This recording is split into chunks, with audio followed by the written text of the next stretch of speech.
Graça e paz, queridos amigos e irmãos, mais uma vez, compartilhando a palavra de Deus, o livro de Salmos, o Salmo 10, do versículo 1 ao 4, uma leitura inicial e depois os demais versículos.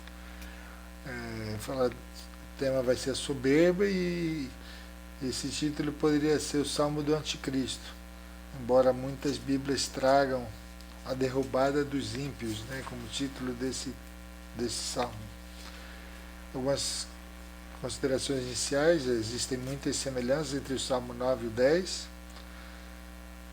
Ambos retratam o interesse de Deus pelo oprimido, no 9:9 e no 10:18. Ambos mencionam horas de tribulação, 9:9 e o 10:1.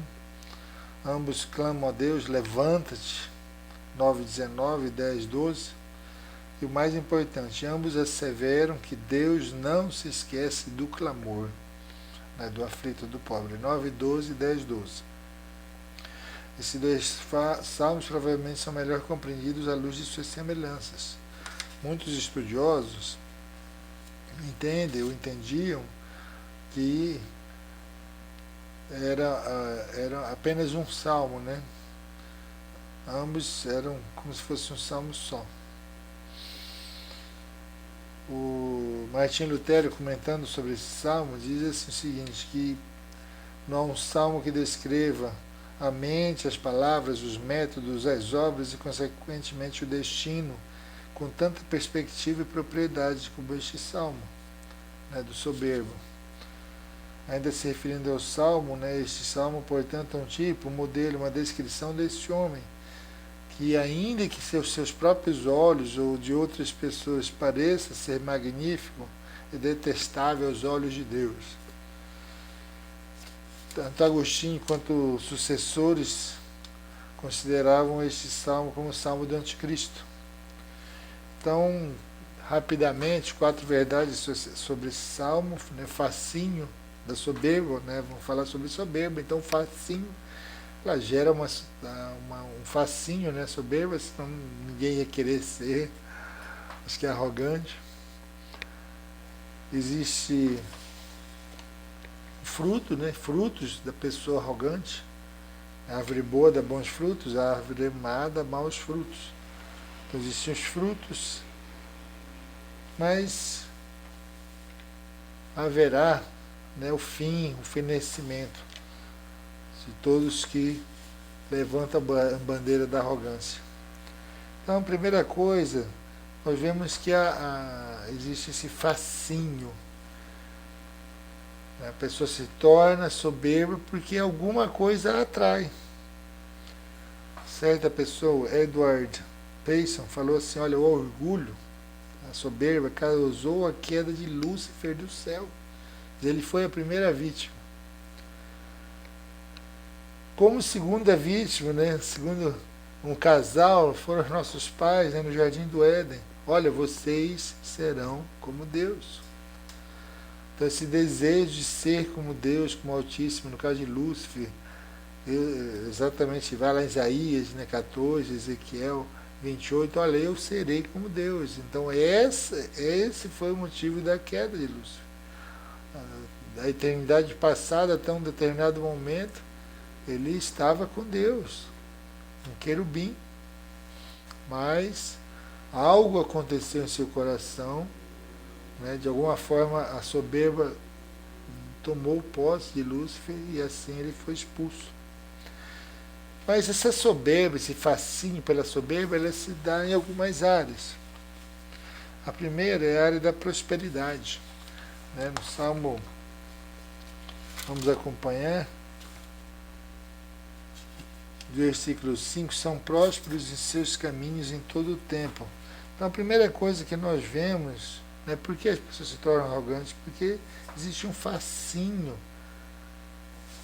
em ser orgulhoso, em ser soberbo, causado pela prosperidade. Então no versículo 5 vai falar pensamentos duradouros.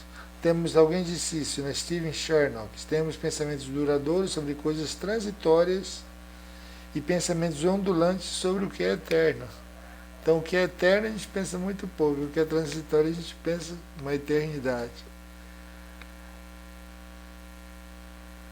Quando o arcanjo Miguel, né, disputou pelo corpo de Moisés, né, nós lemos isso em Judas 9, não lutaram por metades, por parte do corpo, mas pelo todo.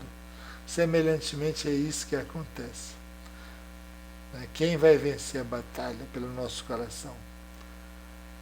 Deus ou, né, o diabo. Então a primeira coisa, existe um fascínio e esse fascínio se dá através da prosperidade. Né? Versículo 5 vai falar em prosperidade em todo o tempo.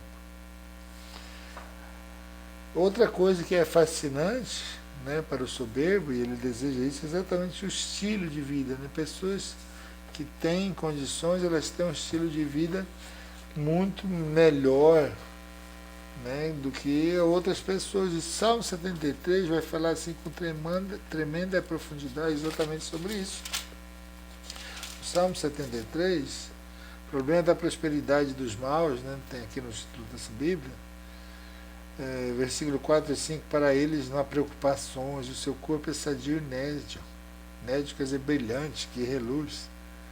Não partilhem das canseiras dos mortais, nem são afligidos como os outros homens. Quer dizer, eles não têm assim uma rotina, não têm trabalhos tão cansativos, né, quanto outros homens. Então, existe prosperidade, né, no soberbo, e ele deseja isso. É fascinante para ele a prosperidade, ter coisas, poder decidir, né, o estilo de vida, né, eles querem isso para si, ao ponto desse estilo de vida causar, né, a indignação de outras pessoas. Mas é outra coisa que o soberbo, ele é outra característica, né? Outro fascínio que ele vai ser possuído por esse fascínio, essa falsa segurança. O versículo 6 do Salmo 10 vai falar exatamente: daí a soberba que os cinge como um colar, né? Soberba os cinge como um colar. Jamais serei abalado, né? Eles vão falar aqui. Então eles não têm medo, porque parece que eles são indestrutíveis. Então é uma outra área em que o soberbo ele vai ficar fascinado, né? Parece que eles não adoecem, parece que eles nunca vão morrer. Então esse fascínio se dá pela prosperidade, esse fascínio se dá por um estilo de vida diferenciado, não como os demais homens, e por essa falsa segurança, achando que nunca vai acontecer nada com eles. Conta-se que Pompeu, quando tentou invadir uma cidade e não conseguindo, ele usou a seguinte estratégia. Ele falou: olha, eu vou embora, eu vou tirar o cerco da cidade com uma condição, que vocês acolham os meus soldados feridos, né, em batalha, cansados, feridos. Com essa condição eu vou deixar o cerco. E os habitantes da cidade acharam que era um bom acordo, não se viram ameaçados por um pequeno número de soldados feridos quando eles abriram os seus portões. Mas o que aconteceu? Os soldados eram poucos e não tinham condições de guerrear contra uma cidade inteira. Mas eles tinham condições, aquele pouco número, de abrir os portões da cidade. Então, irmãos, toda essa nossa confiança em algo carnal, algo desta vida, com certeza abrirá grandes portas, nada benéficas para a nossa alma. Então, cuidado, né, para aquelas pessoas que desejam o caminho da soberba. Lúcifer foi expulso do céu. Haveria outro lugar que mais os seres humanos busquem do que estar ao lado de Deus, mas Lúcifer desprezou isso. Os nossos pais, Adão e Eva, sendo enganados, especialmente Eva: olha, vocês serão como Deus, seus olhos vão se abrir. Eles colheram. Então a primeira coisa que nós vemos é o fascínio causado pela soberba.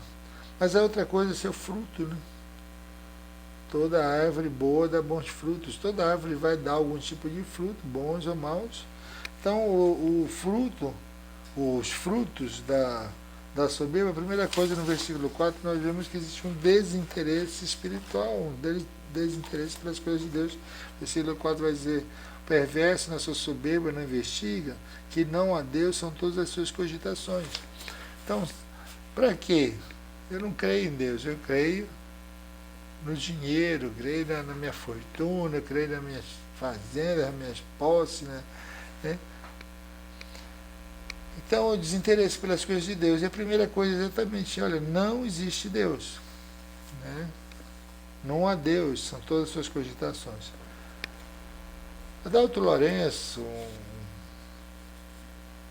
cientista, né, um cristão que já trabalhou na NASA, uma pessoa muito preparada, falando sobre a criação do mundo, ele diz o seguinte: olha, primeiramente precisamos deixar claro que não é possível provar que Deus criou o mundo. Ele vai dizer isso, olha, não é possível. Cientificamente, não. Mas ele vai partir da premissa que todo criador, todo artista deixa algum rastro, algum vestígio, né, de sua assinatura, alguma assinatura, ainda que nós não consigamos perceber. Então, na questão de que não há Deus, talvez que Deus não criou as coisas, né, como muitos querem crer, né, preferem crer em milhões, bilhões de anos e tudo aquilo lá, Adalto Lourenço vai falar o seguinte: olha, o Deus da Bíblia, ele se distingue de outros deuses porque ele é um Deus triuno. E na criação nós vemos detalhes que mostram quem é o Criador de todas as coisas. Então, por exemplo, você pega o tempo. O tempo se divide de que forma? Passado, presente e futuro. Você pega espaço, né, vai ter largura, altura, profundidade. Você pega os átomos, né, prótons, elétrons e nêutrons. E alguns outros exemplos, mas você pega, por exemplo, um banquinho. Qual o número mínimo de pernas que um banquinho precisa para se sustentar? 3. Então nós cremos em Deus, como Criador de todas as coisas, entre muitos outros motivos, porque o nosso Deus é um Deus triuno. E com certeza Ele é o Criador de todas as coisas. Mas a pessoa que não tem Deus, ela fala: olha, aqui, ó, não há Deus. Que Deus, o que? Deus não existe céu, não existe inferno. Outra coisa interessante, quando nós vemos sobre um dos grupos que foram assim, arqui-inimigos do Senhor Jesus, os saduceus não criam em espíritos, não criam em ressurreição, nada disso. Mas por quê? É interessante que a maior parte, né, deles, dos saduceus, eram compostos por pessoas de posses. Então é claro, né, quem quer saber de Deus, se eu posso viver o céu aqui. Até certa vez, acho que Jonathan Edwards falou, uma outra pessoa falou que esta vida é o único inferno que os salvos vão ter que suportar. E semelhantemente, esta vida, esta terra aqui, é o único céu que as pessoas sem Cristo vão gozar. Lembrando também as palavras, né, de Rico e Lázaro lá, né, quando o rico pede para que se molhe a ponta, Lázaro molhe a ponta do seu dedo, né, e põe uma gota na língua do rico, né, ali o texto vai nos dizer o que? Olha, lembra que na outra vida tu tiveste tudo e esse nada. E agora não é possível porque existe um abismo entre vocês. Então, o primeiro fruto da arrogância é exatamente esse desinteresse espiritual pelas coisas de Deus. Mas outra coisa que essa soberba, ela vai afetar as palavras da pessoa e a conduta da pessoa. No versículo 7, vai falar que o soberbo, A boca, ele a tem cheia de maldição. De alguém tão próspero, né, com tantos motivos para louvar a Deus, para agradecer a Deus, mas tem sua boca cheia de maldição. Então é outro fruto do arrogante. Parece que nunca sai boa palavra da boca daquela pessoa. E mais um fruto, mal, né, um mau fruto, perversidade, desumanidade. Né, versículo 8 e 9 vão falar disso também. Põe-se de tocar nas vilas, trucidas os inocentes nos lugares ocultos. Né?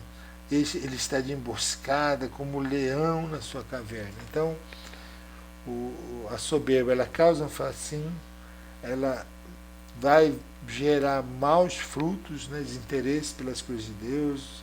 Deus não existe, o inferno não existe, salvação não existe, Bíblia não é só um livro, coisas assim, desinteresse pelas coisas de Deus, crueldade em palavras, né? Insensibilidade até diria, e perversidade, desumanidade.